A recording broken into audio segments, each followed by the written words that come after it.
यीशु मसीह ने अपने चेलों को क्या करना सिखाया? नहीं, सभी बोलो, क्या करना सिखाया? प्रार्थना करना सिखाया। और वो प्रार्थना क्या थी? ऐ हमारे बाप तू जो आसमान में है, तेरा नाम पवित्र माना जाए, तेरा राज्य आए, जैसे तेरी इच्छा स्वर्ग में पूरी होती है वैसे इस पृथ्वी पर भी पूरी। आज की रोटी आज हमें दे, हमारे अपराध हमें माफ कर, जैसे हम अपने अपराधियों को क्षमा करते हैं, हमें परीक्षा में ना ला बल्कि बुराई से बचा, क्योंकि राज्य पराक्रम और महिमा। आमीन। ये कितने मिनट में खत्म हो गई? 2 मिनट भी नहीं लगे, 20 सेकंड या ज्यादा से ज्यादा 1 मिनट। क्या रात को घंटों प्रार्थना करने वाला यीशु मसीह आपको 30 सेकंड की प्रार्थना करने के लिए कहेगा? हालेलुया।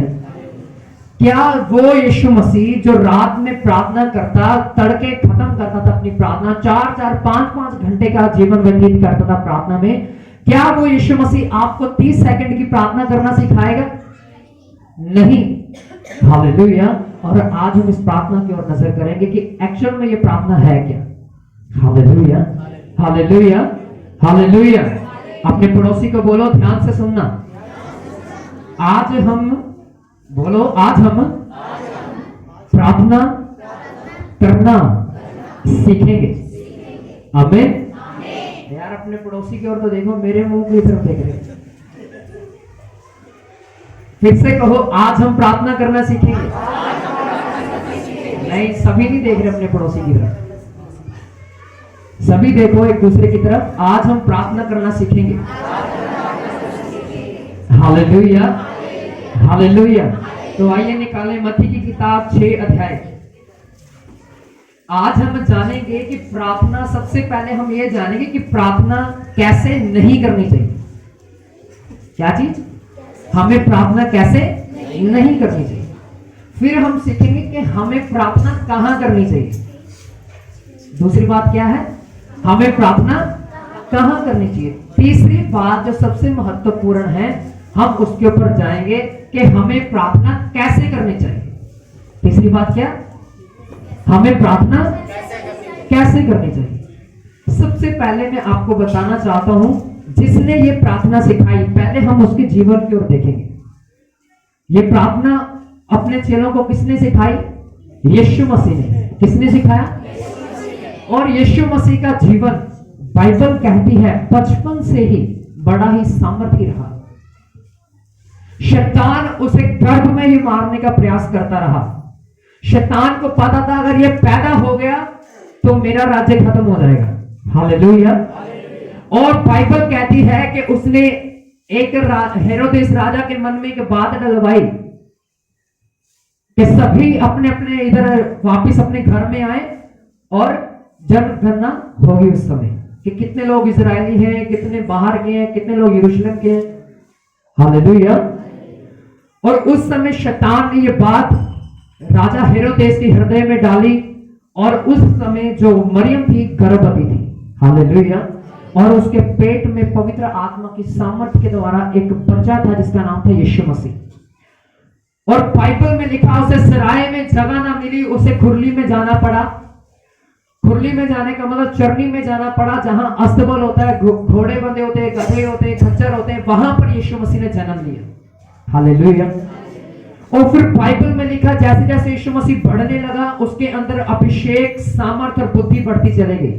चौथी बात, वो ज्ञान से परिपूर्ण होता चला गया। लूका की किताब में लिखा कि वो परमेश्वर के डील डोल में और मनुष्य के अनुग्रह में और परमेश्वर के अनुग्रह में बढ़ता चला गया। Hallelujah, hallelujah. आप समझ पा रहे हैं? सभी को आवाज आ रही है ना अच्छे से? ठीक है। और बाइबल कहती है जब यीशु मसीह 12 वर्ष के हुए, कितने वर्ष के? 12 वर्ष के जब हुए तो वो आराधनालय में खड़े थे। आराधनालय का मतलब एक चर्च में खड़े थे। उच्च अधिकारी उस जगह पर थे, बिशप वहां पर थे, प्रॉफिट्स वहां पर खड़े हुए थे उस जगह के, उस समय के टाइम के। हालेलुया। और वो यीशु मसीह उनके बीच में खड़ा है और परमेश्वर की बातों को लेके वाद विवाद कर रहा है। क्या कर रहा है? कि भाई वचन में तो ये लिखा है, ये चीज तुम्हारी जिंदगी में क्यों नहीं है? ये बात परमेश्वर का वचन ऐसे चलने के लिए कहता है, तू ऐसे क्यों नहीं चलता, तुम लोग ऐसा बुरा व्यवहार क्यों करते लोगों के साथ। और बाइबल में लिखा, अगर आप लूका की किताब 1 अध्याय को पढ़ोगे तो वहां पर लिखा, वो जो विद्वान थे चकित थे यीशु मसीह की उन बातों से। Hallelujah, hallelujah. क्या थे? चकित थे, कहने का मतलब हैरान थे कि ये बातें, ये 12 साल की उम्र का बच्चा कैसे जानता है इतनी बड़ी बातें, और भेद की बातें हमसे बोल रहे हैं। यहां पर कौन है जो 12 वर्ष का या उसके नीचे है? एक आधा तो होगा। 12 वर्ष का या उससे नीचे का?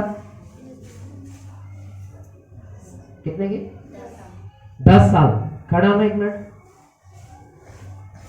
सिर्फ यीशु मसीह 2 साल इससे बड़ा था उस समय। हालेलुया। पर ये बड़े बड़े बिशप को क्या कह रहा था यीशु मसीह, तुम्हारी जिंदगी में ये बातें क्यों नहीं है? तुम लोग ये सिखाते हो आराधनालय में, पर आप तुम्हारी जिंदगी में चीजें नहीं है, वो कौन लेके आएगा? हालेलुया। बैठ जाओ, थैंक यू। और फिर बाइबल कहती है कि वहां पर जो बिशप थे, वहां पर जो विद्वान पुरुष थे, वो हैरान थे कि इसके पास ज्ञान की बातें आती कहां से। और बाइबल में लिखा है कि पर्व का समय था, उस समय यीशु मसीह के माँ बाप उसे लेकर यरूशलेम में आए थे। ये रीत थी, बाइबल कहती है अब्राहम से चली आ रही थी ये रीत, कि जब लड़का 8 वर्ष से ऊपर होता है तो साल में एक बार जाके आराधनालय में, जैसे कहते हैं हमने मन्नत मानी है, हम जाएंगे वहां पर अपनी मन्नत पूरी करने। तो उस समय की रीत हुआ करती थी, वो यरूशलेम में आए थे। और फिर बाइबल में लिखा, उसके माँ बाप को ध्यान ही नहीं, मरियम और यूसुफ को ध्यान ही नहीं कि हमारा बेटा भी हमारे साथ था, वो वापस चले गए और यीशु मसीह आराधनालय में खड़ा रह गया। और बाइबल कहती है वो बहुत लंबा समय निकाल कर सफर करके आगे निकल गए, घर पहुंचने वाले थे, उन्होंने देखा कि है हमारा बेटा कहाँ है। फिर वो वापस आते हैं, जब देखते कि यीशु मसीह आराधनालय में खड़ा होकर प्रचार कर रहा था, उसे ले जाते हैं। और बाइबल कहती है कि वो 30 वर्ष तक, 12 से लेके 30 वर्ष तक, कितने साल हो गए? 18 साल। 18 साल अपने माँ बाप के अधीन रहा। कितने साल? 18 साल वो अपने माँ बाप के अधीन रहा। उसके पिता तरखान थे, लकड़ का काम किया करते थे, यानी कि जो यूसुफ थे, उन्होंने अपने माँ बाप के साथ रहकर काम करना सीखा, काम के साथ उन्होंने अपने माँ बाप का पालन पोषण किया। और बाइबल कहती है यीशु मसीह पहलौठा था अपने घर में, यानी कि पहला बच्चा था, और उसके बाद और भी उसके भाई बहन थे, वो उनका भी पालन पोषण करता था। हालेलुया। और फिर बाइबल कहती है यीशु मसीह 30 साल की उम्र में सेवकाई में आया। कितने साल की? 30 साल की उम्र में सेवकाई में आया। और कितने साल यीशु ने सेवकाई किया था? कोई बता सकता है?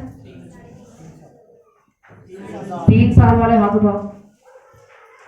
3.5 वाले, बाकी नीचे करो। 3.5 वाले हाथ उठाओ। और जो बाकी बीच में नहीं पता, बाइबल कहती है उसने 3.5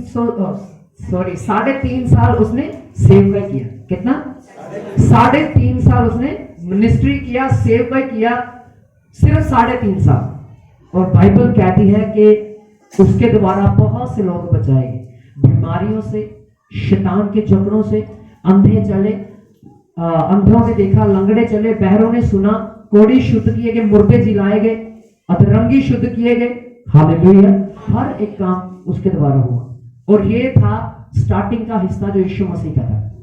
और अब मैं आपको बताऊंगा यीशु मसीह की जिंदगी के बारे में कि अब वो कैसे जी रहा था। हालेलुया। यीशु मसीह का जीवन प्रार्थना करने वाला था। कौन सा था? कौन सा? शेर के बच्चे क्या होते हैं? नहीं, चूहे होते हैं। चूहे होते हैं ना। तो यीशु मसीह का जीवन कैसा था? हम प्रार्थना करते हैं? हम यीशु के बच्चे नहीं हैं। फिर हालेलुया। वो तो हमें कहता कि तुम मेरे बेटे बेटियां हो, पर हम नहीं कहते भाई तुम मेरा बाप। हालेलुया। यीशु मसीह ने फटकार दी यहूदियों को, इतना बड़ा बोझ तुम लोगों के सिर पे रखना जानते हो, पर अपनी चीची उंगल से भी उसे सरकाते नहीं। हालेलुया। कहने का मतलब लोगों को बताते तो हो, पर आप खुद नहीं करते। लोगों को प्रचार किया है यीशु मसीह उद्धार करता है, पर खुद प्रार्थना नहीं करते। लोगों को प्रचार करते यीशु चंगा करेगा, पर खुद कभी प्रार्थना नहीं किया उसके लिए। Hallelujah, hallelujah. इसलिए हम कहते हैं कि शेर का बच्चा शेर होता है। यदि आप शेर के बच्चे हैं, बाइबल कहती है, यिर्मयाह नबी की किताब और यशाया में लिखा, वो यहूदा का सिंह कहलाएगा। हालेलुया। यहूदा के राज्य के घराने का सिंह कहलाएगा, शेर कहलाएगा। और जो उसके बेटे और बेटियां होते वो क्या होते हैं? गिदड़। क्या होते हैं? शेर होते हैं। Hallelujah, hallelujah. अगर वो राजाओं का राजा नम्र होके इस पृथ्वी के ऊपर दिन बिताकर अपने दिन पूरे करके उद्धार में हमें प्रवेश करवा गया और प्रार्थना करनी सिखा गया, तो हमारा फर्ज है कि हम भी प्रार्थना करें। हालेलुया। वो पवित्रताई में रहा और हमारा भी फर्ज है कि हम भी पवित्रताई में रहें। Hallelujah, hallelujah. पर आपको पता है यीशु मसीह कब प्रार्थना करते थे? रात को। कब प्रार्थना करते थे? रात को प्रार्थना करते थे। बाइबल में लिखा है यीशु मसीह के पास हजारों की भीड़ खड़ी थी। कितने की? हजारों। और उसने अपने चेलों को कहा तुम पार जाओ। क्या कहा? उस पार चले जाओ, झील के उस पार जाओ तुम, मैं भीड़ को विदा करके आता हूं। क्या करके आता हूं? भीड़ को विदा करके आता हूं। ये उसके अंदर एक खूबी थी कि वो अपने लोगों का ध्यान रखता था और उनका पालन पोषण करना जानता था। हालेलुया। उसने अपने चेलों को कहा तुम जाओ उस झील के पार, गलील की झील के पार जाओ, मैं भीड़ को विदा करके आता हूं। हालेलुया। क्या कहा उसने? मैं भीड़ को, सभी बोलो क्या कहा? विदा करके आता हूं। और फिर बाइबल में लिखा उस समय यीशु मसीह पानी के ऊपर चल के आ रहा था। हालेलुया। और चेले डर गए। क्या आ गए? चेले डर गए, भूत आ गया, भागो। भागेंगे कैसे? झील जो थी वो गहरी थी, छलांग लगा नहीं सकते थे, इतनी जल्दी कश्ती वापस मुड़ भी नहीं सकते थे। वो डर गए, कांपने लग गए और यीशु ने आवाज लगाई डरो मत, मैं। और बाइबल में लिखा कि उनके हृदय में से खौफ खत्म हुआ। पतरस ने कहा यदि तू सच में मसीह है, देखकर भी कह रहा अगर तू सच में मसीह है तो मुझे क्या है, मैं पानी में चलूं। उसने कहा उतर। वो चला कि नहीं चला? चला। पानी पर चलने लग गया, बाइबल में लिखा। और जब लहरें को देखा, जब तक यीशु की तरफ देखता रहा कि हाँ ये सच में यीशु, पर जैसे देखा वो लहर आ गई, वो गिर गया। हालेलुया। और यीशु, बाइबल में लिखा, उसने कहा यीशु मुझे बचा। उसने हाथ पकड़ा और फिर से पानी पर खड़ा कर दिया। वहां पर लिखा दोनों पानी के ऊपर खड़े हुए थे। Hallelujah, hallelujah. और ये सब कैसे पॉसिबल हो सका? प्रार्थना के द्वारा। यीशु मसीह प्रार्थना करने वाला एक व्यक्ति था। यीशु मसीह की जिंदगी में प्रार्थना की कमी नहीं थी। जैसे उसने बाइबल में लिखा पवित्र आत्मा के शब्दों को सुना, उसने वो काम करने शुरू किए जिस चीज के लिए वो भेजा गया था। वो काम तब तक ना होते जब तक वो अपना संबंध परमेश्वर के साथ ना बनाता। Hallelujah, hallelujah. यीशु मसीह ने कब प्रार्थना किया? रात में। अगर आप जब भी आप पढ़ोगे तो वहां पर लिखा यीशु मसीह ने रात में प्रार्थना किया। रात को वो समय बिताता था। क्यों? दिन में उसके पास समय नहीं था। हजारों की भीड़ उसे घेरे रहती थी।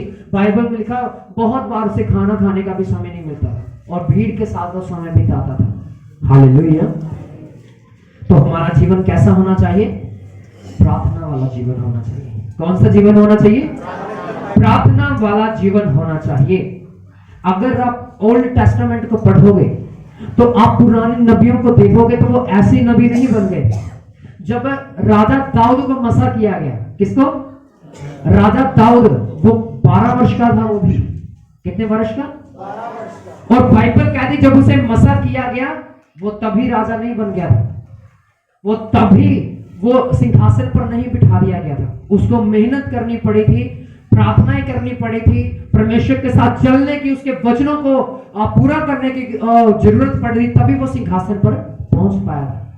पर बाइबल में लिखा जिसने उसे मसा किया उसका क्या नाम था? बोलो क्या नाम था उसका? बाइबल कहती है उसका नाम शमूएल था। हालेलुया। इंग्लिश में से कहते हैं सैमुअल। हालेलुया। क्या कहते से? और हिंदी में शमूएल। हालेलुया। और बाइबल कहती है कि जैसे उसने तेल उसके ऊपर ढेला, वो अभिषेकित हो गया। बाइबल में लिखा उसने झुक के उसे प्रणाम किया। क्या किया? उसने ये नहीं देखा कि मैं नबी हूं, मैं उच्च कोटि का नबी उस समय का। उसने बच्चे के सामने झुक के दंडवत किया। हालेलुया। क्योंकि वो जानता था कि ये परमेश्वर का अभिषेकित है, परमेश्वर ने इसको चुना है। Hallelujah, hallelujah. और बाइबल कहते हैं राजा दाऊद बढ़ता गया, उसके अंदर सामर्थ आती गई और ज्यादा वो बलवंत होता गया और फतह को पाता गया। कैसे? मेहनत किया उसने, प्रार्थनाओं में घंटों बिताए। हालेलुया। डैनियल को अगर आप देखोगे, दानियल नबी को, तो बाइबल में लिखा वो 3 बार दिन में प्रार्थना किया करता था। पूरे 24 घंटे में वो 3 बार जाता था परमेश्वर के सामने और यरूशलेम की ओर अपना मुंह करके प्रार्थना किया करता था। हालेलुया। अब्राहम की जिंदगी को अगर आप देखोगे तो बाइबल में लिखा है कि वो वेदियां बना बनाकर परमेश्वर की उपासना किया करता था और वो उच्च कोटि का उस समय एक दास माना गया। हालेलुया। अगर आप नूह को देखोगे तो बाइबल इस तरह से में बयान करती है कि वो व्यक्ति परमेश्वर के भय में, खौफ में जीवन बिताता था। हालेलुया। अगर आप और आपका जीवन प्रार्थना करने वाला नहीं है तो याद रखें, कभी आप उस वायदे किए हुए देश में कभी नहीं पहुंच सकते जहां हमें यीशु मसीह लेके जाना चाहता है। हालेलुया। इस्राएलियों के साथ परमेश्वर ने क्या वाचा बांधी थी? अब्राहम के साथ क्या वाचा बांधी थी? 430 साल की गुलामी से मैं तेरे अपनी प्रजा को निकाल के लेके आऊंगा जो तेरे वंश होंगे। और बाइबल में लिखा उसने अपने वायदे को पूरा किया। किया कि नहीं किया? पर बाइबल में लिखा वो पाप करते गए, परमेश्वर उनकी गिनती को घटाता कि उन्हें जंगल में मार दिया, कभी सीने पर्वत के पास मार दिया। हालेलुया। और फिर बाइबल कहती है अंत में यहोशू और कालेब और उनकी जो नई पीढ़ियां थी वो कनान में पहुंची। हालेलुया। और परमेश्वर ने आपके साथ भी एक वायदा बांधा कि मैं तुम्हें गुलामी से आजाद करके तुम्हें स्वर्ग में लेके जाना चाहता हूं, जहां मैं रहता हूं वहां तुम भी रहोगे। Hallelujah, hallelujah. धीमी आवाज में बोले हालेलुया, और धीमी आवाज में बोले हालेलुया। जैसे सिखाया गया वैसे बोले हालेलुया। एक दूसरे की ओर देख रहे, इसने भी हाथ उठाया। Hallelujah, hallelujah. अपने हाथों को उठाओ और उस आवाज में बोलो हालेलुया, हालेलुया। ध्यान से सुनिए। अब हम देखेंगे कि हमें प्रार्थना कैसे नहीं करनी चाहिए। यार नहीं करनी, हम देखेंगे कैसे नहीं करनी चाहिए, फिर उसके बाद देखेंगे कहां करनी चाहिए, फिर तीसरी बात हम देखेंगे कि कैसे करनी चाहिए। हालेलुया। तो आइए हम निकालें मत्ती की किताब 6 अध्याय और उसके 5 वचन में से। जब तू प्रार्थना करे तो भक्तियों के समान ना हो, क्योंकि लोगों को दिखाने के लिए आराधनालयों में और सड़कों के मोड़ों पर खड़े होकर प्रार्थना करना उनको अच्छा लगता है। आगे, मैं तुमसे सच कहता हूं कि वे अपना प्रतिफल पा चुके। हालेलुया। ये बात किसने कही? किसने कही? यीशु मसीह ने उस जगह पर भीड़ में जो चेले थे और भीड़ उस जगह पर खड़ी हुई थी, कुछ यहूदी लोग भी वहां पर थे। कौन? यहूदी लोग भी वहां पर थे। बाइबल कहती है वहां पर यीशु मसीह ने क्या कहा? तुम कपटियों की तरह प्रार्थना ना करना। कपटी का मतलब क्या होता है? दिखावा करने वाले। क्या होता है? अपने पड़ोसी को बोलो दिखावा करने वाले। Hallelujah, hallelujah. यीशु ने कहा कपटियों की तरह प्रार्थना ना करना, जिन्हें गलियों में, चौक में, आराधनालय में सिर्फ प्रार्थना करना अच्छा लगता है, पर मैं कहता हूं कि ऐसे लोग अपना प्रतिफल पा चुके। हालेलुया। इसका मतलब कि उन्हें प्रतिफल नहीं मिलेगा, उन्हें अपने घुटने घिसने का कोई फायदा नहीं है। क्यों? क्योंकि वो सिर्फ दिखावे के लिए प्रार्थना कर रहे हैं। इसकी आवाज खोलो। किस लिए प्रार्थना कर रहे हैं? दिखावे के लिए प्रार्थना कर रहे हैं। मेरे नाम को, मेरे काम को फैलाने के लिए नहीं बढ़ रहे।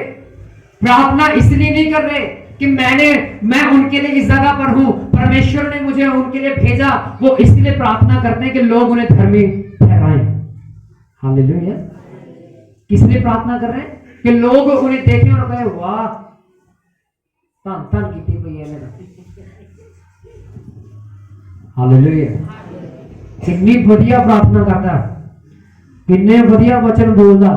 हालेलुया। यीशु मसीह नहीं चाहता कि आप कपटियों की तरह प्रार्थना करो, इसीलिए उसने कहा कि तुम कपटियों की तरह प्रार्थना ना करना।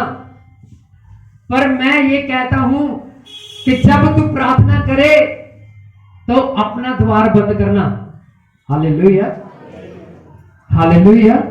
हमने पहले क्या सीखा है कि हमें कपटियों की तरह प्रार्थना नहीं करनी चाहिए, जो सिर्फ दिखावे के लिए प्रार्थना करते हैं कि लोग उन्हें देखें और कहें यार ये बहुत ज्यादा धर्मी है, ये बहुत अच्छा काम कर रहा है, ये बहुत अच्छे से बढ़ रहा है, और लोग भी फिर बड़े और ज्यादा ना आनंदित हो रहे हैं और लोग मेरे बारे ऐसे कह रहे हैं मैं और ज्यादा करूंगा।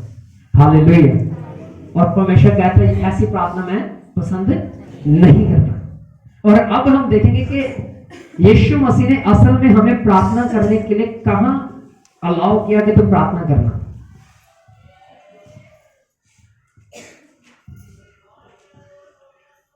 एक मिनट, एक वचन में और आपको देता हूं, मत्ती 6:7 पढ़े। प्रार्थना करते समय अन्य जातियों के समान बकबक ना करो, क्योंकि वे समझते हैं कि उनके बहुत बोलने से उनकी सुनी जाएगी। हाँ, हमारा टॉपिक क्या था पहला कि हमें प्रार्थना कैसे नहीं करनी चाहिए। प्रार्थना कैसे नहीं करनी चाहिए। दोबारा पढ़े इस वचन को। प्रार्थना करते समय अन्य जातियों के समान बकबक, प्रार्थना करते समय अन्य जातियों के समान बकबक ना करना। उनको शायद लगता है कि उनके ज्यादा बोलने से उनकी सुन ली जाएगी। अन्य जातियों की तरह का मतलब है हमें पता है कि हम किसके सामने प्रार्थना कर रहे हैं, पर अन्य जाति लोगों को नहीं पता है कि वो किसके सामने प्रार्थना कर रहे हैं, और उनको लगता है शायद हम ज्यादा बोलेंगे तब हमारी सुनी जाएगी। हम जा जाके जगह जगहों पे बाबाओं के पास, पीराओं के पास जाएंगे तब हमारी परमेश्वर सुनेगा। पर बाइबल हमें कहती है कि तू अन्य जाति के समान बक बक ना करना। बक बक करने का मतलब जिन्हें ज्ञान नहीं है, जिन्हें कुछ पता ही नहीं है कि हम किससे प्रार्थना कर रहे हैं, उन्हें विश्वास ही नहीं है कि वो हमें देगा। हालेलुया। हालेलुया। और अब हम जाते हैं दूसरी जगह, मत्ती 6:8 में। इसलिए तुम उनके समान ना बनो, क्योंकि तुम्हारा पिता तुम्हारे मांगने से पहले ही जानता है कि तुम्हें क्या क्या आवश्यकताएं हैं। हालेलुया। हालेलुया। क्या लिखा वहां पर? तुम्हारे मांगने से पहले तुम्हारा स्वर्गीय पिता जानता है कि तुम्हें किस चीज की आवश्यकता है। तो इसीलिए वो इससे पहले वाले वचन में कहता है कि अन्य जातियों के समान बकबक ना करो। जिन्हें कोई ज्ञान नहीं है वो घंटों बिता देते हैं अपने बाबाओं के सामने बैठ के, घुटनों के बल पे आके एक ही चीज मांगते रहेंगे, एक ही चीज मांगते रहेंगे। वो कहते हैं वो अन्य जाति के समान बकबक ना करना भाई, क्योंकि तेरा स्वर्गीय पिता तेरे मांगने से पहले जानता है कि तुझे क्या चाहिए। हालेलुया। हालेलुया। हालेलुया। सब सो रहे हैं कि जाग रहे हैं? जो जाग रहे हैं वो बोलो हालेलुया। ये तो मैं नींद में भी इतना ऊंची आवाज में बोल सकता हूं। आप सब जाग रहे हो कि सो रहे हो? जो जाग रहे हैं फिर ऊंची आवाज में बोलो हालेलुया। कोई तो मुंह खोल के ऐसे मुंह खोल के ऐसा ही करिए, आवाज निकली नहीं अंदर से। हालेलुया। हालेलुया। आपको सिर्फ जो चीज चाहिए, बाइबल में इस वचन के द्वारा आप प्रार्थना कर सकते हैं। परमेश्वर तेरा वचन कहता तेरे मांगने से पहले मैं जानता तुझे क्या चाहिए। प्रभु मैं आज इस चीज के ऊपर दावा करता हूं कि तुम मुझे देने की सामर्थ्य रखता है। हालेलुया। हालेलुया। परमेश्वर जानता है कि आपके घर में आटा नहीं है। परमेश्वर जानता है कि आपके घर में पैसे की तंगी है। परमेश्वर जानता है कि वो आपकी जो चीजें जो आपको बहुत ज्यादा जरूरी है कि वो उसे कब देना वो जानता है। हालेलुया। पर बाइबल कहती है विश्वास के द्वारा सब कुछ हो सकता है। जब आप विश्वास के द्वारा दावा करोगे परमेश्वर मैं इन चीजों का अधिकारी हूं। बाइबल में लिखा तुम पृथ्वी के अधिकारी हो। किसके? तो पृथ्वी पर क्या क्या आ जाता है? हर एक चीज जो आपकी जरूरत है। हालेलुया। तो उसके ऊपर अधिकार क्यों नहीं जताते? मांगी जा रहे हो परमेश्वर से, मांगी जा रहे हो, अधिकार कब दिखाओगे? हालेलुया। फॉर एग्जाम्पल, ये ढोलकी बजाने का सिर्फ केवल मुझे अधिकार है। किसको? आपको। सिर्फ मुझे। फॉर एग्जाम्पल, वैसे तो कोई भी बजा सकता है, सिर्फ मुझे अधिकार है। और मैं आपको पूछूंगा मैं ढोलकी बजा लूं, आज मुझे गीत में बजाने तो ढोलकी, हालेलुया। पर ये मेरे पास अधिकार है कि मैं बजा सकता हूं, हालेलुया। पर मैं आपसे पूछी जा रहा हूं, बजा लूं कि ना बजाऊं? बोलेगा तो नहीं कुछ? हालेलुया। अधिकार है पर जताते नहीं है। परमेश्वर ने बोला कि तुम पृथ्वी के अधिकारी हो, मैं सारा अधिकार तुम्हारे हाथ में देता हूं। हालेलुया। यीशु ने ये बात कही तो हम क्यों रोते हैं? तो सिर्फ हम क्यों पैसे के लिए रोते हैं? हम क्यों अपनी चिंताओं के पीछे भागे हैं? हम क्यों नहीं कहते यीशु तेरा वचन ऐसे कहता, मैं विश्वास दिखाता हूं तेरे वचन के ऊपर और तू मेरी जिंदगी में पूरा करेगा, वो पूरा कर देगा आपकी जिंदगी में। Hallelujah, hallelujah.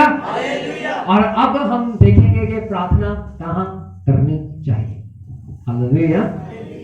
देखेंगे मत्ती 6:6। परंतु जब तू प्रार्थना करे तो अपनी कोठरी में जा और द्वार बंद करके अपने पिता से जो गुप्त में है प्रार्थना कर, तब तेरा पिता जो गुप्त में देखता है तुझे प्रतिफल देगा। क्या करेगा? कब देगा?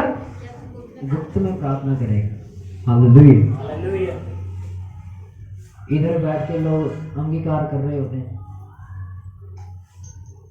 प्रभु तू तो जानता ही है, पर मैं फिर भी मांगता हूं तुझे, मैं तेरे सामने विनती करता हूं, इस भाई को पूरा कर दे आज।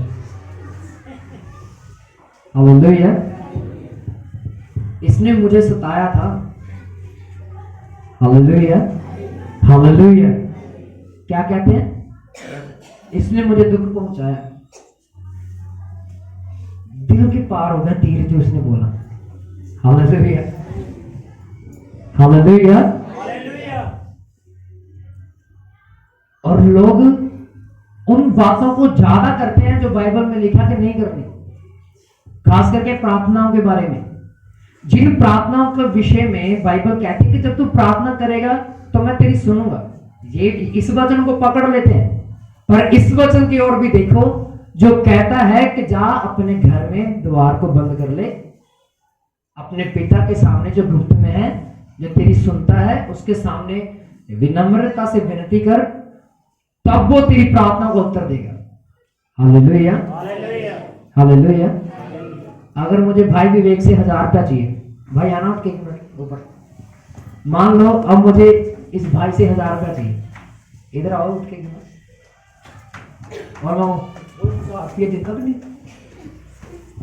क्या वो ओए मुझे आपको ये दे, मैंने चाहिए ये दे दे कैसे?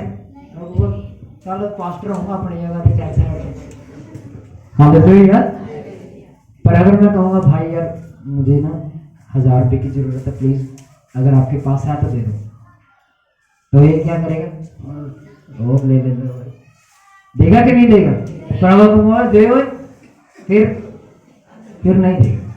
हालेलुया। दूसरी बात, मेरा अधिकार है भाई के ऊपर। हालेलुया। क्या है? अधिकार है। तो फिर मैं इन्हें हक से भी कह सकता हूँ भैया मुझे 1000 रुपये चाहिए, मुझे विनती करने की जरूरत नहीं, मैंने कह सकता भाई मुझे 1000 रुपये चाहिए, अगर आपके पास है तो दे दो। हालेलुया। मैं मांग सकता अधिकार के साथ। अगर मैं फिर यही भी कह सकता हूँ कि नहीं मुझे जहां से मर्जी अरेंज करके दो, कह सकता हूं कि नहीं? अगर अधिकार है तो। पर अधिकार हमारी जिंदगी में परमेश्वर ने हमें स्वर्ग से देकर भेजा, पर हम उस अधिकार का इस्तेमाल नहीं करते। बैठ जाइए, थैंक यू। हम उस अधिकार का इस्तेमाल नहीं करते जो परमेश्वर ने हमें दिया है, पर हमें उन चीजों के ऊपर दावा करने की जरूरत होती है कि परमेश्वर अगर तू चाहे तो मेरी जिंदगी में यह चीज पूरी हो जाएगी। हालेलुया।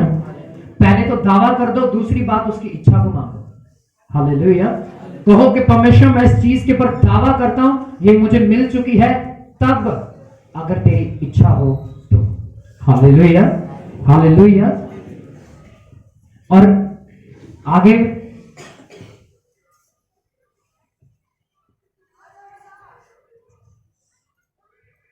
यहां पर लिखा है कि हमारी जो प्रार्थना है कैसे होनी चाहिए, गुप्त में होनी चाहिए, और तब जो तुम्हारा स्वर्गीय पिता गुप्त में देखता है वो तुम्हें उत्तर देगा, यानी कि प्रतिफल देगा।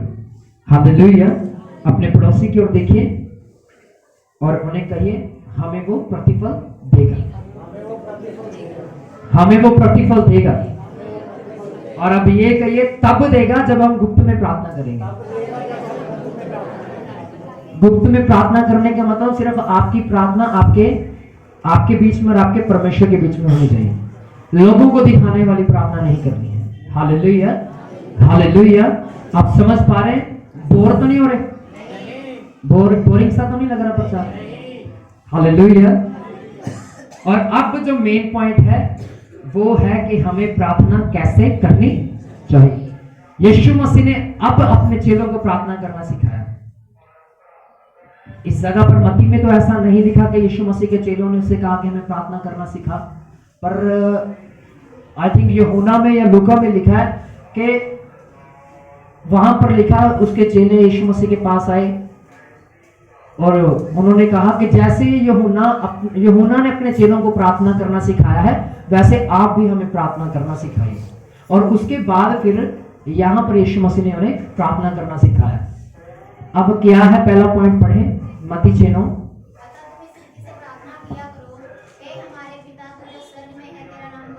हाँ, सबसे पहला पॉइंट जो यीशु मसीह ने कहा, ये सिर्फ एक सेकंड का है। सिर्फ कितने सेकंड का? ज्यादा से ज्यादा 2 का होगा। ऐ हमारे बाप जो स्वर्ग में तेरा नाम पवित्र माना जाए, ज्यादा से ज्यादा 5 सेकंड में खत्म हो गया।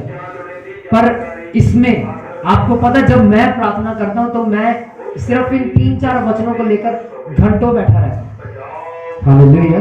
और मैं आपको बताऊंगा आज के हम अपनी प्रेयर लाइफ को भी कैसे बढ़ा सकते। यहां पर लिखा है 9 वचन में, तुम इस रीति से प्रार्थना किया करो, हे हमारे पिता तू जो स्वर्ग में है तेरा नाम पवित्र माना जाए। क्या माना जाए? सबसे पहले पवित्र मानने का मतलब है तेरा नाम हमारी जिंदगी से महिमा पाए। हालेलुया। क्या करे? तेरा नाम हमारी जिंदगी से महिमा पाए, पवित्र माना जाए।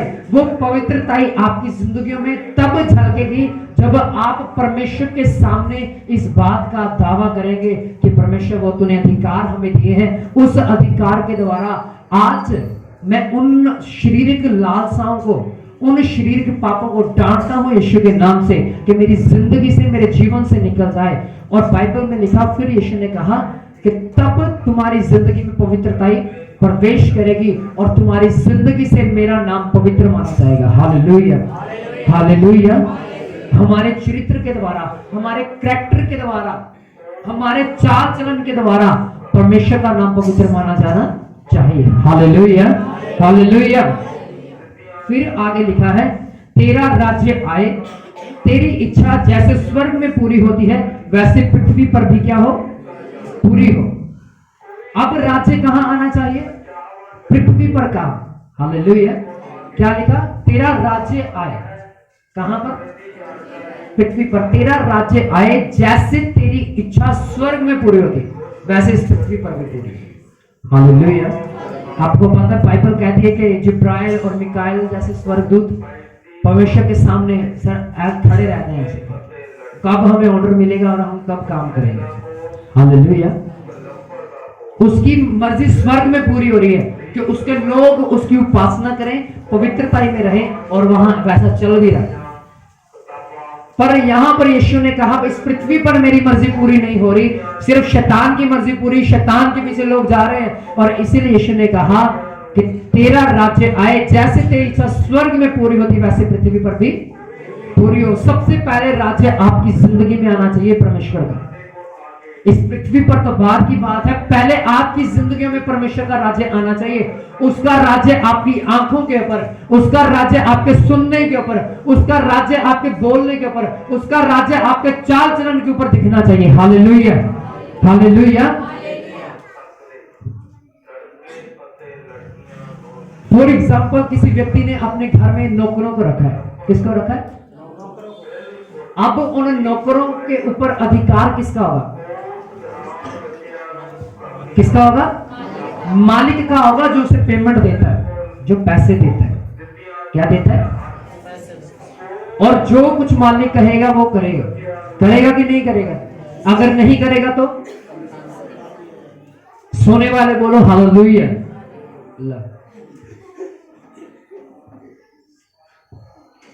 जो जाग रहे हैं वो बोलो हालेलुया। सभी नहीं बोले, दोनों बट्टे मार के बैठे हैं ऐसे करके। सभी बोलो हालेलुया। हालेलुया। कहां पहले राज्य आना चाहिए? और अब जो मालिक है, अगर नौकर उसकी बात ना माने तो वो कहता चल निकल यहां से, तेरा कोई काम नहीं मेरे घर में।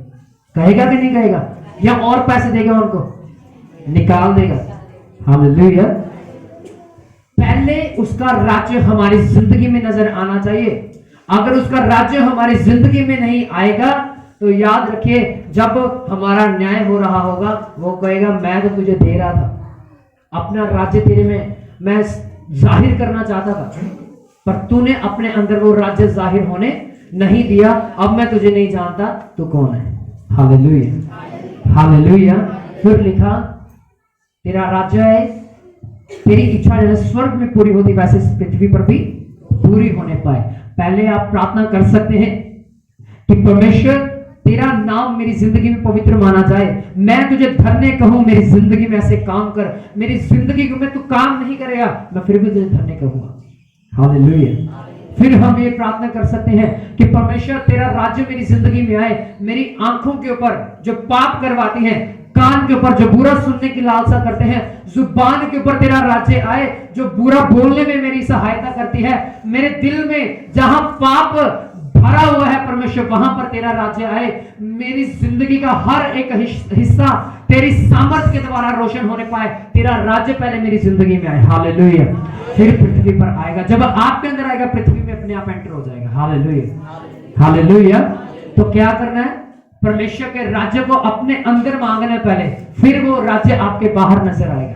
हालेलुया। हालेलुया। तीसरी बात अब हम सीखेंगे, मत्ती 6:11 में लिखी है, हमारे दिन भर की रोटी आज हमें दे। और इसके साथ निकाले नीति वचन 30:8-9, एक क्लियर हो जाएगा वहां पर वचन। नीति वचन पंजाबी में है कहावतों की किताब, इंग्लिश में है प्रवास। नीति वचन की किताब 30 अध्याय उसके 8 वचन को पढ़ दीजिए। निकल गया? कोई पहला पेज खोल के देख रहा कितने किताब? 30 अध्याय नीति वचन की किताब 30 अध्याय। अर्थात व्यर्थ और झूठी बात मुझसे दूर रख, मुझे ना तो निर्धन कर और ना धनी बना। हाँ, कहता ना तो मुझे तू निर्धन बना ना धनी। निर्धन का मतलब जो बिल्कुल कंगाल है, तो ना तो कहता मुझे इतना अमीर बना, आगे प्रतिदिन की रोटी तो मुझे खिलाया कर, यानी कि दिया कर। आगे ऐसा ना हो कि जब मेरा पेट भर जाए तब मैं इनकार करके कहूं कि यहोवा कौन है, या अपना भाग खोकर चोरी करूं और अपने परमेश्वर का नाम अनुचित रीति से लूं। हालेलुया। कहता ना तो मुझे तू इतना धनी बना ना इतना कंगाल बना, कि जब मेरी जरूरतें पूरी हो रही हो तो मैं तुझे भूल जाऊं, पर जब मेरी जरूरतें ना पूरी हो रही और मैं तुझे पुकार। हालेलुया। हालेलुया।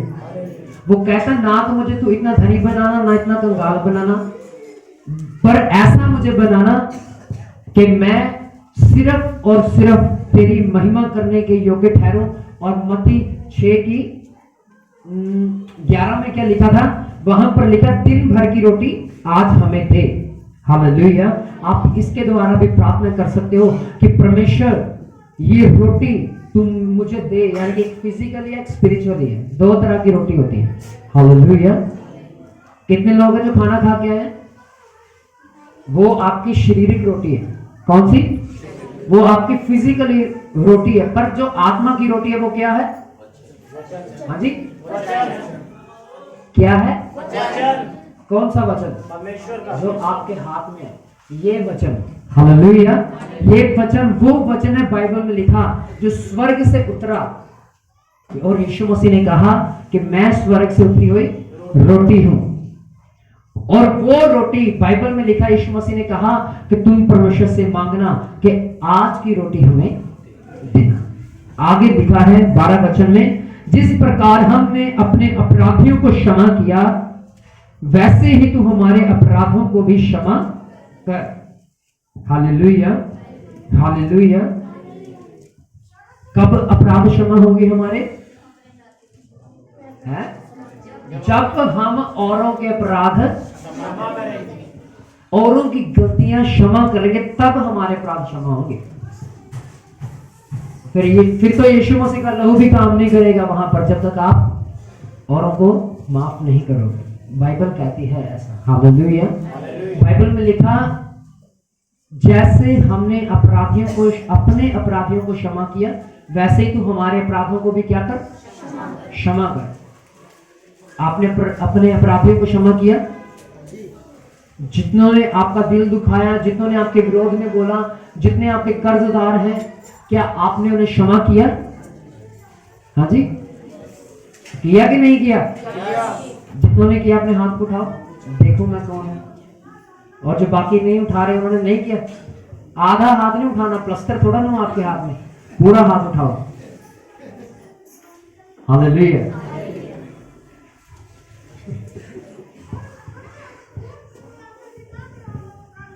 बाइबल कहती है, आपको पता, मैंने एक बार पहले भी बताया था कि लोग आशीषित इसीलिए नहीं है, माफ तो कर देते हैं, माफ तो कर देते हैं, पर भूलते नहीं है, भूलते नहीं है। यही दिक्कत है। यहां पर फिर जब अटैक होगा ना शैतान का, और मान लो आपकी किसी के लड़ाई हुई कल किसी के साथ, और आपको होली स्पिरिट ने बोला यार इसे माफ कर दे, और आपने माफी मांगी परमेश्वर से, प्रभु मैं माफ करता हूँ। जब सामने हालेलुया, माफ तो कर दिया पर भूले नहीं है, अंदर है वो, अभी उनकी बातें चुभ रही हैं अंदर जो उसने बोली। हालेलुया। भूलना भी जरूरी है, और जब तक भूलेंगे नहीं हमारे अपराध क्षमा नहीं होंगे। अगर आपके विरोधियों को आपको देके गुस्सा आता है तो इसका मतलब आपके अंदर अभी भी कमी है, आपके अंदर वो बातें अभी भी हैं। पर यीशु का वचन तो कहता है कि तो अपने अपराधियों को क्षमा कर, फिर तुझे क्षमा मिलेगी। इसका मतलब अगर आपके अपराध आप क्षमा करवाना चाहते तो पहले आपको आपके विरोधियों को क्षमा करना पड़ेगा, फिर आपको क्षमा मिलेगी। Hallelujah, hallelujah. अपने पड़ोसी की ओर देखिए और कहिए, अगर मैंने कोई गलती की है उसे भूल जाइएगा, क्षमा भी कर देना और भूल भी जाना। सभी बोलो, भूल भी जाना। Hallelujah, hallelujah. अब हम इस टॉपिक का 5वां हिस्सा देखेंगे 6 की 13 में। यहां पर लिखा है कि हमें परीक्षा में ना ला परंतु बुराई से बचा, क्योंकि राज्य और पराक्रम और महिमा तेरे ही है। आमीन, हालेलुया। क्या कहता है? हमें परीक्षा में, एक जगह पर जब यीशु मसीह सूली पर चढ़ाए जाने वाले थे, उन्होंने प्रार्थना किया और वापस आए। यीशु मसीह ने अपने चेलों को एक आज्ञा दी थी, जब तक मैं प्रार्थना करके आता तुम भी यहां बैठ के प्रार्थना करो। हालेलुया। और इस चीज से पता लगता है कि यीशु मसीह एकांत में प्रार्थना करता है। कहां? एकांत में प्रार्थना करता था, अकेले में जाके, अलग ताई में रह के। फिर बाइबल में लिखा है कि यीशु मसीह जब वापस आए तो उन्होंने एक बात कही अपने चेलों को। क्या कही थी वो बात? आत्मा तो तैयार है, शरीर दुर्बल है तुम्हारा। आत्मा ठीक है, आत्मा तगड़ी है, मेरे साथ रह के तुम वचन को सीख रहे हो, ठीक है, पर अपने शरीर को भी वैसा ही बनाओ। हालेलुया। आज लोगों ने अपने शरीर को सोल बना लिया, पौड़ियां चढ़ते हैं, जवान बच्चों की बात करो, नीचे आके 3 गिलास पानी पीते हैं फिर वो। हालेलुया। 1-2 बार पौड़ियां चढ़ते हैं तो फिर नीचे आके 3 गिलास पानी के पीते हैं। क्यों? एक्सरसाइज नहीं करते। हालेलुया। मेरे जैसे मैं भी नहीं करता, ये अपनी बात बता रहा हूं मैं। आत्मा तो तैयार है पर शरीर क्या है? दुर्बल है। हमें अपनी बॉडी का भी ध्यान रखना है, सफाई रखनी है। कोई नहाते नहीं। एक भाई मुझे मिला, मैंने बोला कैसा है? उसकी आदत है, कहता हाँ ठीक, वो ऐसे गर्दन करता है और जब उसने गर्दन उठा लिया हम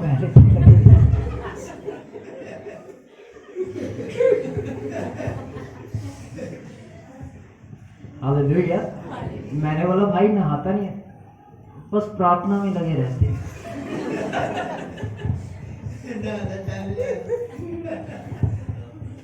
वो जलंधर का है भाई, बहुत स्पिरिचुअल है और वो वाकई सर्दी बहुत पड़ रही थी उस दिन, बारिश भी बहुत हुई, 3-4 दिन लगातार वहाँ पे बारिश हुई। तो मैं सडनली गया वहाँ पे। अब थोड़े दिन पहले मैं गया था अपने कॉलेज का काम करने के लिए, तो वहाँ तब वो मुझे मिला। तो मैंने बोला कितने दिन हो गए नहाए को? हो ही गया, मैं कितना 4.5-5 दिन हो गए मुझे नहाए। हालेलुया। ऐसी बीमारियां लगती हैं, बाइबल कहती है, ओह सॉरी बाइबल कह रहा हूँ, ऐसे साइंस का भी मानना है। हालेलुया। नाखून नहीं काटेंगे, खाएंगे ऐसे तो वहां पे मैल फंसी होती है, वो उधर जाती है।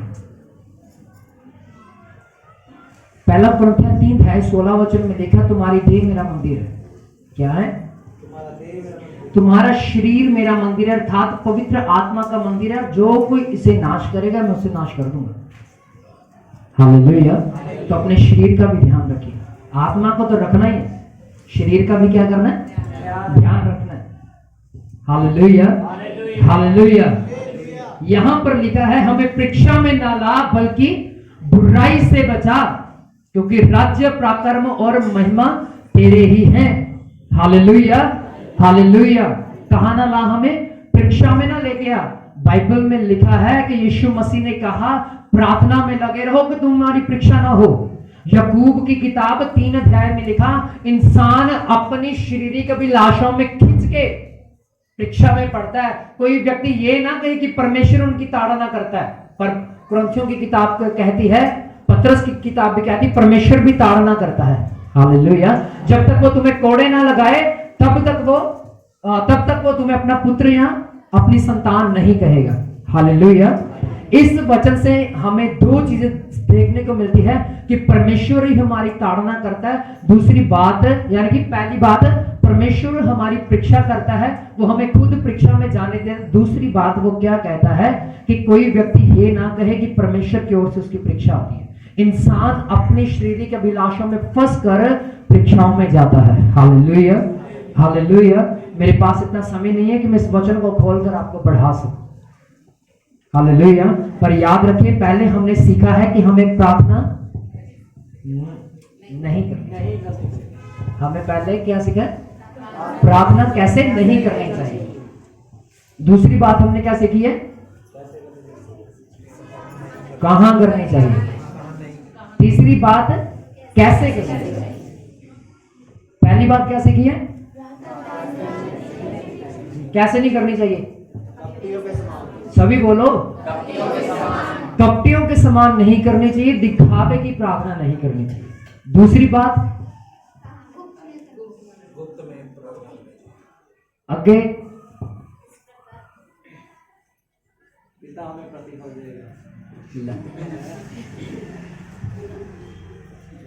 हालेलुया। हमें प्रार्थना को गुप्त में रखना चाहिए। तीसरी बात, तीसरा पॉइंट कैसे करनी चाहिए, और वो मैंने आपको बता दिया। और उसमें बहुत सारे पॉइंट हैं, उसमें 4-5 से पॉइंट थे। वो आपको, अगर आपने लिखे हैं तो अच्छी बात है, नहीं लिखे हैं तो मेरे से बाद में मिलना, तो आपको दे दूंगा। हालेलुया। क्या आप समझ पाए हैं? आशा करता हूं कि आप इस वचन के द्वारा आशीष पाए होंगे। आमीन। आइए सभी अपनी आंखों को बंद करें।